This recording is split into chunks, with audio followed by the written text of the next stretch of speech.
Hello बच्चों, let's read the question. The kinetic energy of an electron in the second Bohr orbit of a hydrogen atom is A naught is the Bohr radius. Option A is h square divided by 4 pi square m A naught square. Option B is h square divided by 16 pi square m A naught square.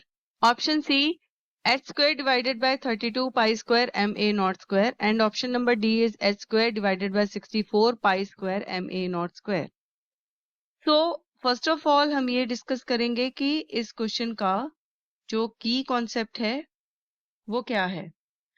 सो यहाँ पर जो basic concept है that is Bohr model of atom, जिसके according जो electron orbit है वो एक specific quantized energy levels में है. यानी कि जो इलेक्ट्रॉन्स हैं उनकी जो एनर्जी है वो क्वांटाइज्ड होती है. ऑर्बिट की एनर्जी क्वांटाइज्ड होती है. जो इलेक्ट्रॉन होते हैं वो ऑर्बिट में ही एग्जिस्ट करते हैं, ऑर्बिट के बाहर एग्जिस्ट नहीं करते. तो यहाँ पर काइनेटिक एनर्जी जो है एक इलेक्ट्रॉन की in a given orbit is related to it's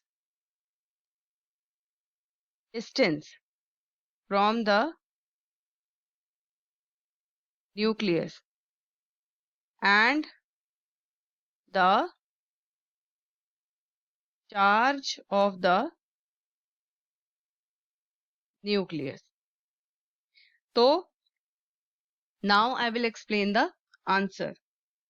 For hydrogen atom, the kinetic energy of an electron in the nth orbit is given as h square divided by 8 pi square mr square. तो यहाँ पर जो h है that is Planck's constant और m जो है that is the mass of electron और r जो है that is the radius of the orbit. तो हम ये कह सकते हैं कि for second बोहर ऑर्बिट, यानी कि जिसकी value n is equal to 2 होगी, उसके हिसाब से जो रेडियस होगा उसकी वैल्यू क्या होगी, n square multiplied by a nought, that will be equal to 2 square multiplied by a nought, यानी कि 4a नॉट होगी. नाउ a नॉट क्या है, ये है Bohr radius. It is the Bohr radius. Now तो जब हम काइनेटिक एनर्जी के एक्सप्रेशन में इसकी वैल्यू पुट करेंगे तो that will B h square divided by 8 pi square m multiplied by 4a naught square.